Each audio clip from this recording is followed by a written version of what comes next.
Figured with everything the world is going through right now and the absolute shit show that 2020 is, it was a good time to talk about staying positive when the world around you seems completely negative.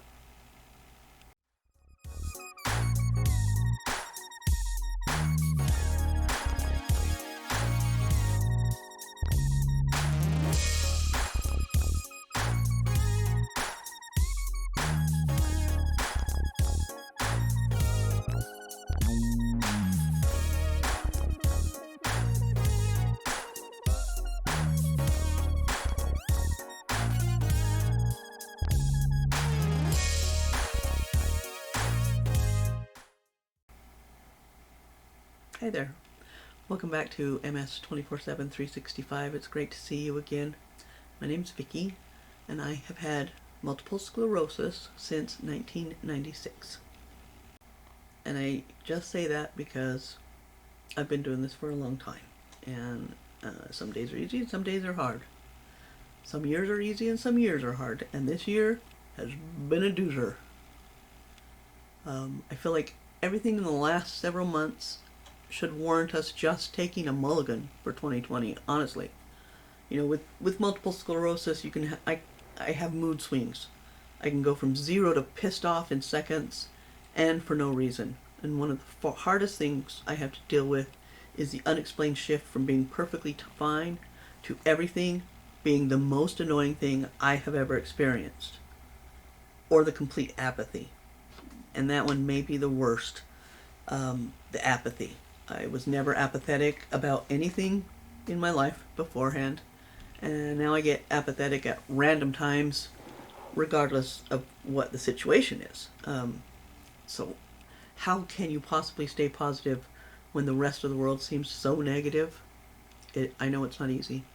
I have a hard time staying positive 50% of the time, let alone anywhere close to 100% of the time. And I'm also fairly certain that nobody else can either. But there are things you can do that will help you get the most positivity, the best day you can. And I say out of a day because really yesterday is over and done, and tomorrow will be the new today when we get there. So it's just today you've got to worry about. I can't stress that enough. This is what I can do on a daily basis just to get the most positivity I can, or the best day I can get for me. I'm extremely lucky because my granddaughters live right up the street from me, and they like to spend time with me. You've seen them in some of my videos, and they are wonderful young ladies that are now 8 and 11, and if you can spend the day with two young ladies of this age that love you and want to be around you and not have a good day, I don't think I can help you. You know, I know. I am really just kidding. I know not everyone likes children or has them around. But if you do, you know what a joy that is and how much that helps. But if you're not lucky enough to have that option, I do know a couple of other things you can do to try and stay positive in the face of this unequaled negativity. First of all, I want to say, just turn off the news. Once in a while, just turn it off. And I'm not telling you to not stay informed. Everybody needs to know what's going on. You need to stay informed. But every once in a while, just take a break. Just shut it off.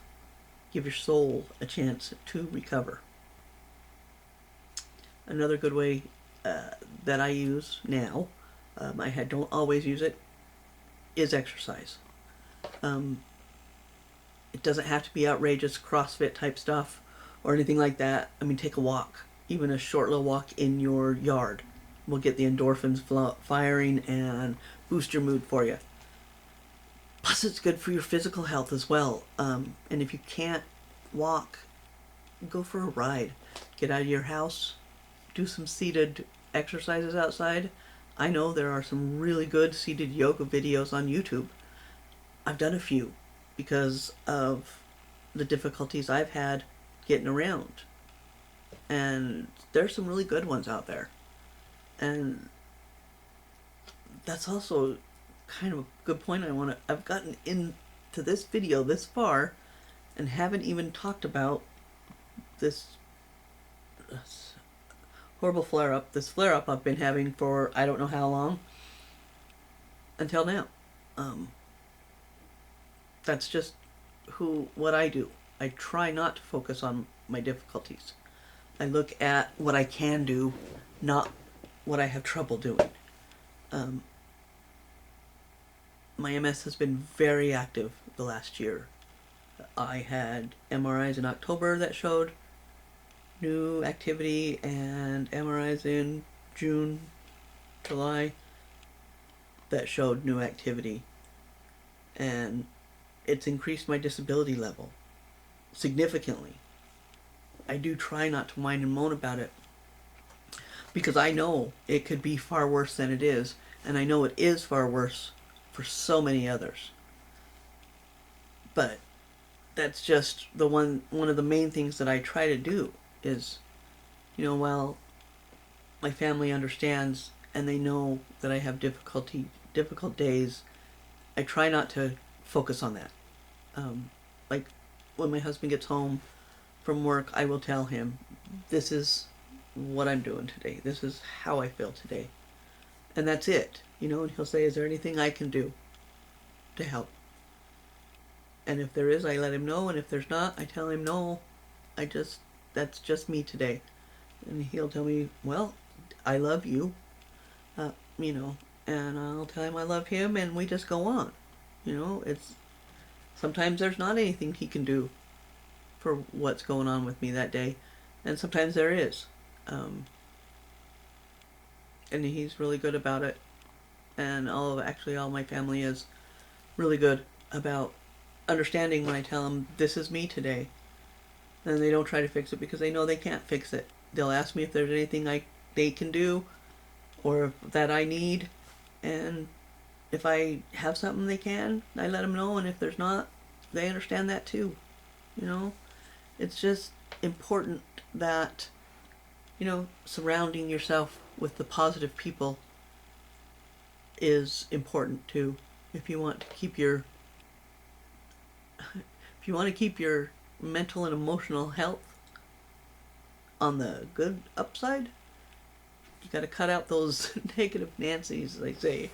I know I can pick up on somebody else's mood and attitude really quickly. So if somebody around me is being negative or grumpy, I can become the same in moments. So why would me being, negative or grumpy not do the same to somebody else? That's why I try not to focus on my stuff like that.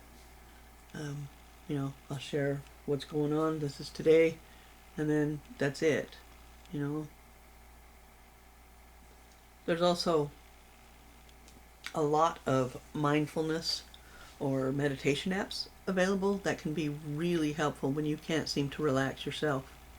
When you can quiet your mind, you can focus on the good things and put the negative on hold until you're better able to handle them.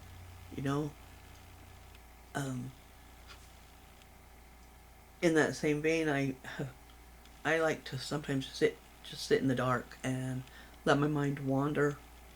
And if it stops on, something negative, I just shut it down, put it out of the way.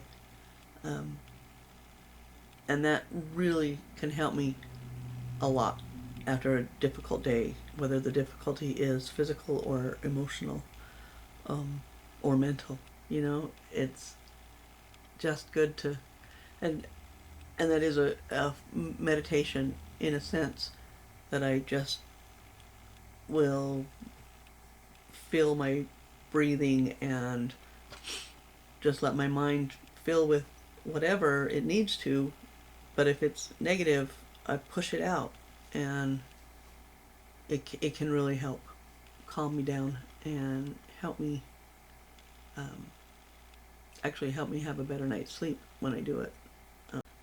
Also, if you are able to, um, if you're able to do something nice for somebody else anonymously and for no reason, that's probably the quickest way there is to get out of your slump.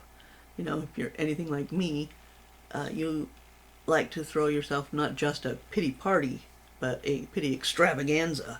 And that's really the best way to get out of one of those. I know, honestly, it's been hard to stay on the positive side of things for a while. But I still try, and not giving in is usually a pretty effective tool for me. It's kept me able to walk despite how hard it has become. And believe me, it'd be far easier to just give in and let the negative wash over me. And just between us, I do that sometimes. But it's a heck of a lot easier to stay on the positive side than it is to get back on the positive side from the negative. But there are days I just want to throw in the towel and go to bed forever. But then I'll hear the door open and my granddaughter's voices calling for Grandma. And I just have to greet them with my usual "Heidi-ho, neighbor," which is, it just triggers when I hear their voices or the door open. "Heidi-ho, neighbor." And if I don't say it, I hear about it. They'll think something's wrong, and that because they're just used to me saying that to them when they get here. And if I don't say it, they know something's up with Grandma. But they keep me active, upbeat, and smiling, and I'm telling you, they always make me smile. And, you know, the rest of my family also helps me stay upbeat. But, you know, they're all adults, and they all have adult problems too, and they sometimes need a boost from me. You know, it's not all about me. Sometimes the people around me are having a rough time, and they need a hand or a boost, and I try to be able to do that for them. I don't know if I succeed or if I can. I try. I really do try, and I guess that's really all I can do, is the best I can. You know, I like to tell my granddaughters and my children, when we know better, we do better, and it's just the way it is, you know. Some days are bad and some days are good. And some days you get an 8 and an 11-year-old to come over and spend the day with you and play Minecraft. I really hope you found something helpful in this video and that you try some of this.